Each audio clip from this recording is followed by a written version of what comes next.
Assalamualaikum warahmatullahi wabarakatuh.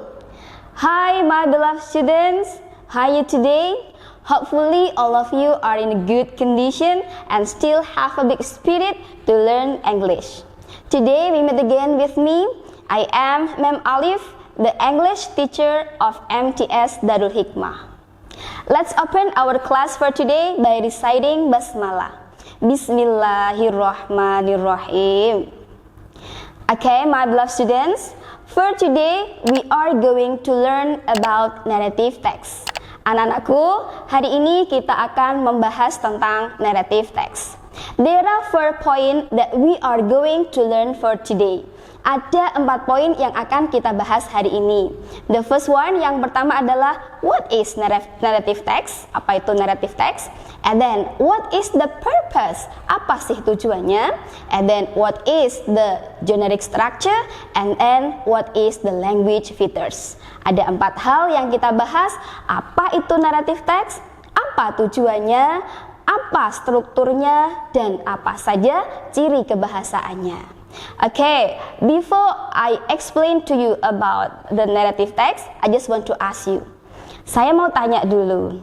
Okay, who is one of you whose hobby to read? Ada yang hobinya membaca?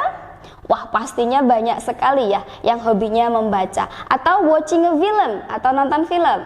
Oke, biasanya kalau yang dibaca itu kan ada novels, ya kan? Kemudian ada short stories.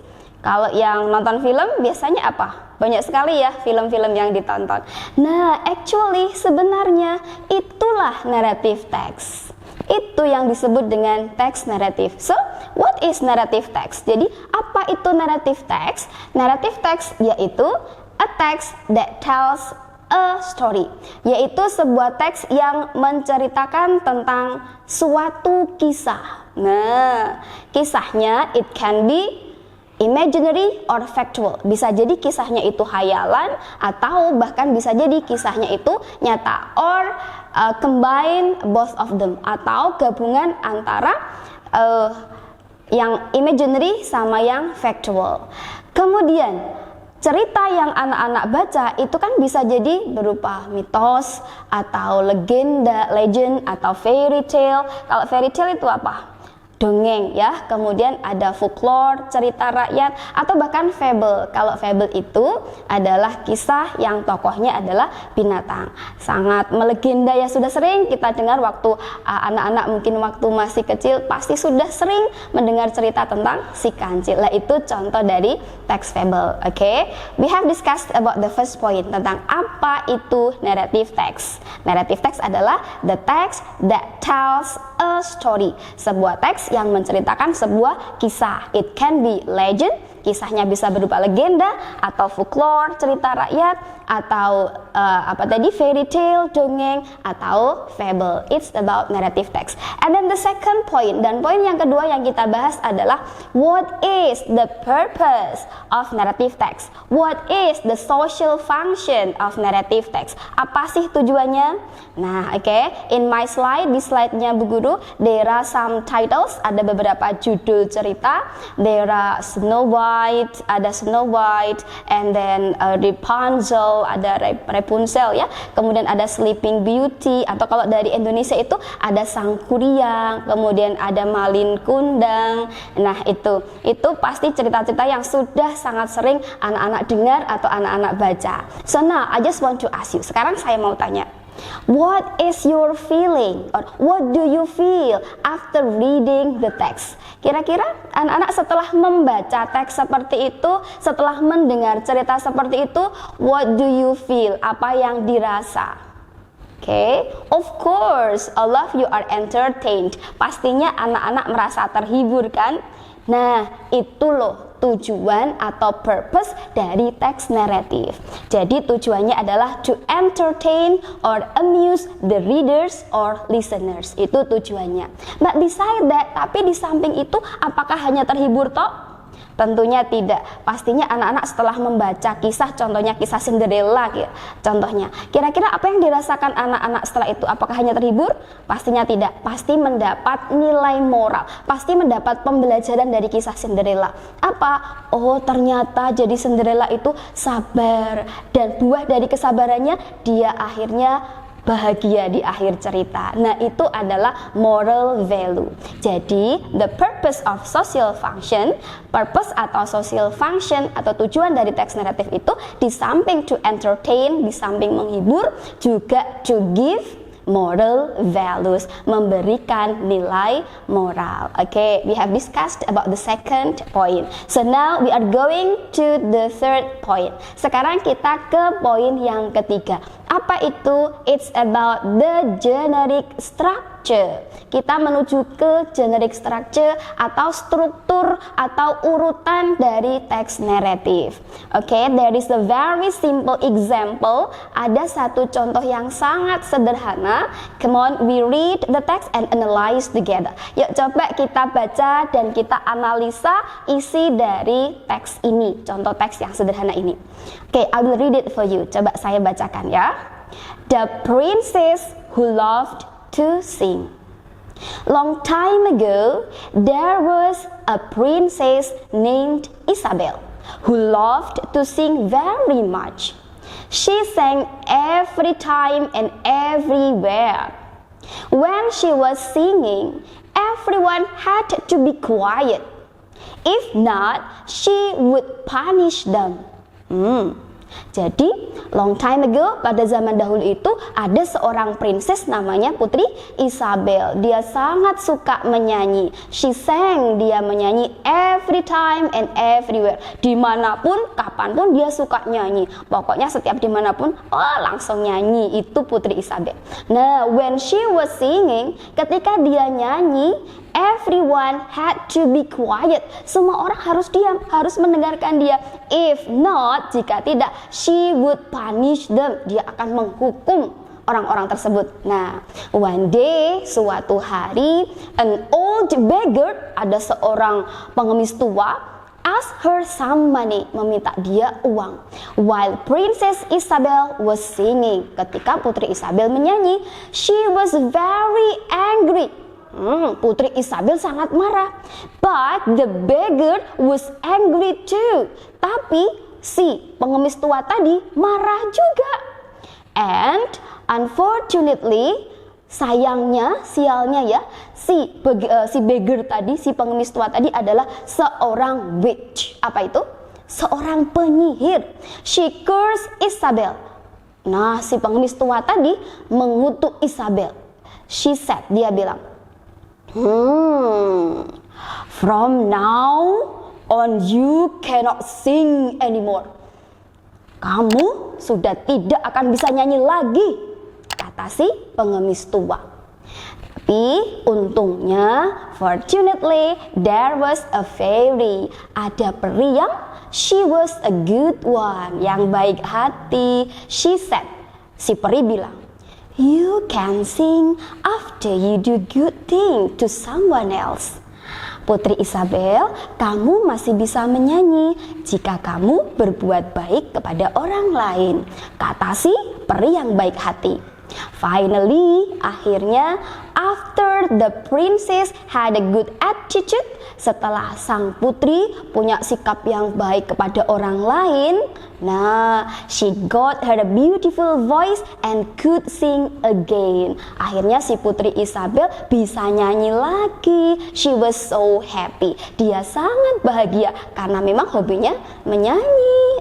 Okay, it is the very simple example of narrative text. Itu tadi contoh yang sangat sederhana tentang narrative text. So come on, we analyze together. Yuk kita bahas bareng-bareng. Apa sih generic structure-nya? Apa sih strukturnya atau urutannya teks naratif itu? Oke, yang pertama ada orientation. Apa itu orientation? Orientation itu adalah awal cerita atau awal paragraf yang memperkenalkan tokoh dan setting. Siapa tokoh atau pelakunya, kapan dan di mana kejadiannya. Nah, kalau kita amati ke cerita yang sudah kita bahas tadi, ada long time ago, pada zaman dahulu, berarti itu sudah menunjukkan setting, kapan kejadiannya. Kemudian ada there was a princess named Isabel. Ada seorang putri bernama Isabel. Nah, itu sudah menunjukkan tokoh atau pelaku dalam cerita ini. Nah, paragraf 1 atau paragraf pertama itu loh yang disebut dengan orientation. Dalam orientation harus ada unsur who, siapa pelakunya, when, di mana, when itu kapan, and then where, dan where itu di mana. But, tetapi in this case dalam hal ini yang paling utama adalah who-nya, siapanya. Kalau setting, di mana dan kapan itu optional, boleh ada, boleh tidak. Oke, it is the first part, bagian yang pertama. And then the second, yang kedua, struktur dalam teks naratif itu apa? Yaitu setelah orientation ada complication. Apa itu complication? Complication it same with problem. Ini adalah krisis dalam cerita atau problem yang dialami oleh tokoh. Apa tadi yang dialami sama Putri Isabel?